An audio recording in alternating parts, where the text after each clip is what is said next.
Bonjour et bienvenue dans cette deuxième partie portant sur un monde de plus en plus mobile. Nous allons analyser les mobilités touristiques internationales, avec un premier axe. Avons-nous un monde de touristes? La mobilité touristique désigne le déplacement de personnes dans un but de loisir pour une durée d'au moins 24 heures. Le tourisme est une activité qui consiste à quitter son domicile pour des raisons personnelles, la détente, les visites familiales, le pèlerinage, ou professionnelles, comme par exemple des congrès, pour une durée supérieure à 24 heures et inférieure à un an. On parle de touriste international quand celui-ci traverse une frontière et passe du temps dans un autre pays que le sien. En 1980, il y avait environ 280 millions de touristes, alors qu'en 2018, il y en avait 1,4 milliard, soit 17% de la population mondiale. Cela s'explique notamment grâce à l'augmentation du niveau de vie et à la mutation des transports aériens avec le développement des vols low cost. Des hubs aériens du tourisme mondial ont été mis en place comme à Paris, Londres, New York, Dubaï, Los Angeles, Singapour ou encore Shanghai. Il existe plusieurs types de flux touristiques. Les principaux pays émetteurs sont l'Amérique du Nord, l'Europe et l'Asie du Sud-Est. Ces mêmes pays sont également les principaux pays récepteurs. En ce qui concerne les pays émetteurs secondaires, on retrouve l'Amérique du Sud, l'Asie ou encore les pays émergents. Ces pays sont aussi les pays récepteurs secondaires ajoutés au nord de l'Afrique. Les pays en marge ou la périphérie sont l'Afrique avec 3% de touristes internationaux hormis le Nord-Afrique et le Moyen-Orient avec 4% des touristes internationaux. Donc les flux touristiques ne sont plus uniquement du nord vers le nord ou du nord vers le sud, mais également du sud vers le sud ou du sud vers le nord. On retrouve également l'importance du tourisme régional. Pour un touriste international, on estime à 10 le nombre de touristes régionaux.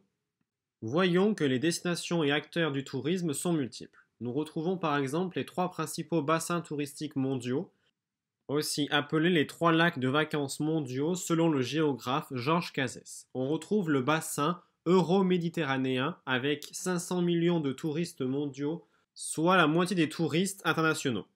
On retrouve le bassin Amérique du Nord-Caraïbes avec 120 millions de touristes, dont 85% des touristes viennent des États-Unis. Et le dernier bassin est le bassin Asie orientale Pacifique avec 250 millions de visiteurs. Globalement, il y a surtout des flux de proximité et l'importance du tourisme de croisière est marquée pour l'Europe et les Caraïbes.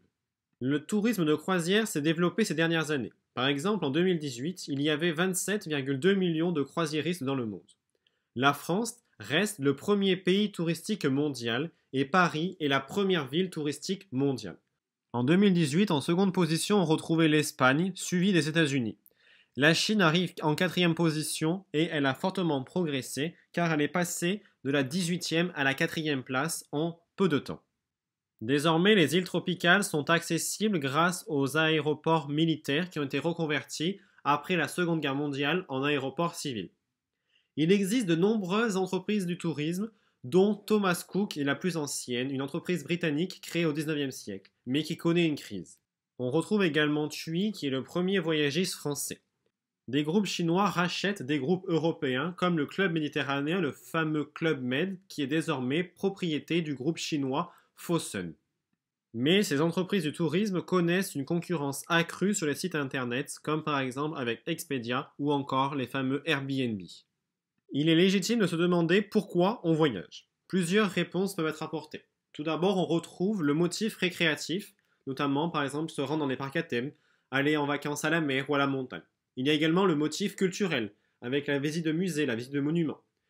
Certains voyagent pour un critère sportif, pour aller faire des marathons, faire des trails. Il y a également des motifs religieux, comme faire des pèlerinages, comme par exemple aller à la Mecque pour les musulmans ou aller à Notre-Dame de Guadalupe pour les catholiques. Il y a aussi le motif médical, notamment pour aller se faire soigner ou se faire opérer dans d'autres pays. Et enfin, le dernier motif est le motif professionnel concernant le tourisme d'affaires. Enfin, analysons les conséquences territoriales des mobilités touristiques. En effet, la première problématique est celle du tourisme de masse, c'est-à-dire un tourisme qui concerne un grand nombre de personnes. Cela entraîne la saturation des espaces d'accueil et provoque parfois la dégradation des lieux et des bâtiments. Mais en même temps, ce tourisme rapporte beaucoup. En effet, il rapporte 1340 milliards de dollars, soit 10% du PIB mondial. Le secteur du tourisme est aussi riche d'emplois parce qu'il permet d'employer environ 6 à 7% de la population mondiale. Donc cela permet à la fois une insertion économique et une insertion des territoires dans la mondialisation.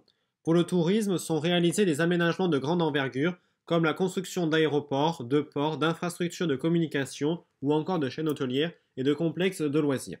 Il y a également la reproduction de grands musées comme le musée du Louvre reproduit à Abu Dhabi.